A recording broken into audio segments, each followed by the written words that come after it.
Bismillahirrahmanirrahim. Assalamu alaikum dear students. Today my lecture is on Wronskians of functions.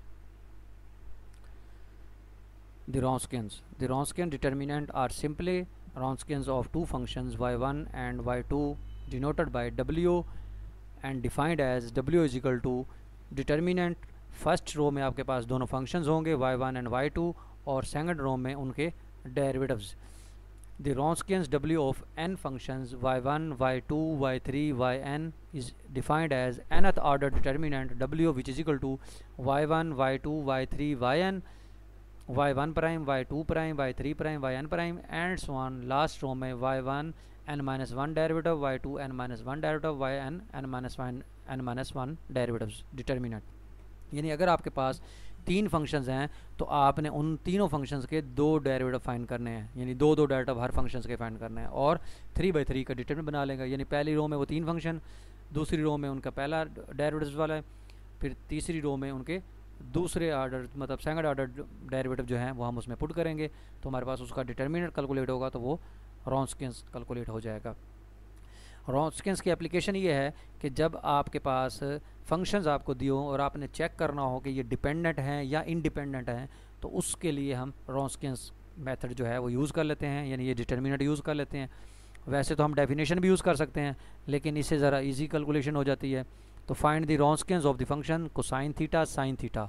तो आपके पास दो function हैं तो आप इनका क्या करेंगे, 2/2 की मैट्रिक्स बनेगी y1 y2 y1 prime y2 prime. तो cosine theta sine theta, cosine का डेरिवेटिव माइनस साइन थीटा और साइन का डेरिवेटिव कोसाइन थीटा. इसका डिटरमिनेंट फाइंड किया तो ये हो गया cosine square minus minus plus sine square which is equal to 1.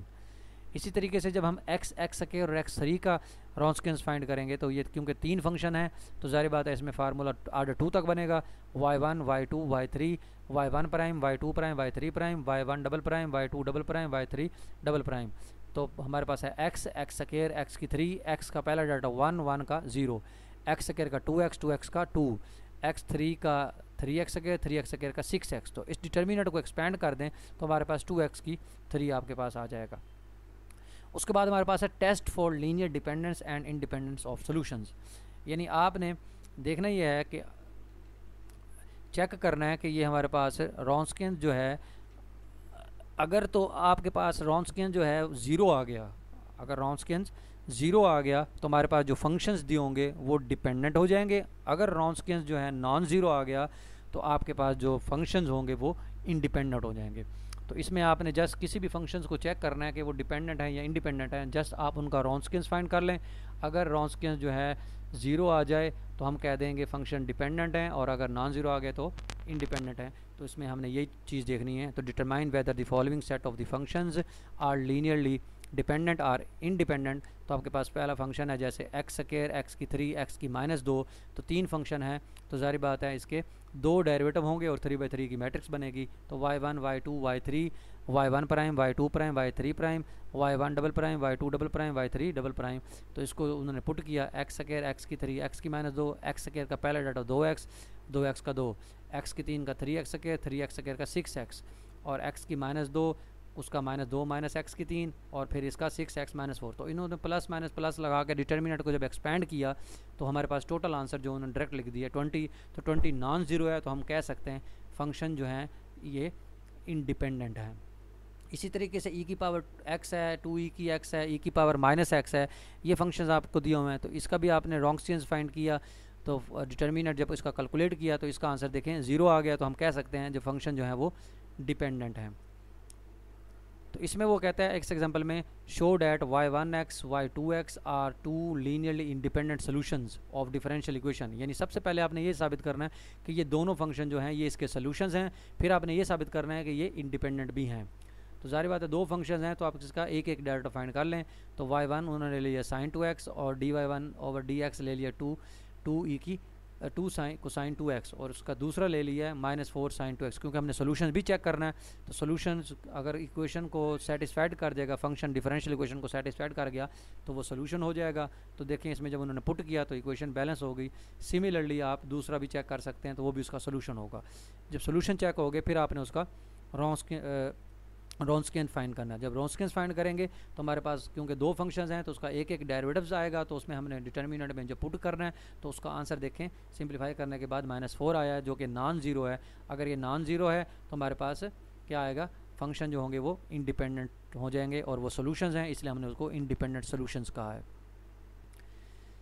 इसी तरीके से ये भी हमारे पास असाइनमेंट्स है, ये भी फंक्शंस आपको दिए हुए हैं, आपने इन फंक्शंस को भी उसी तरीके से चेक करना है कि ये बताना है कि ये इंडिपेंडेंट है या डिपेंडेंट है।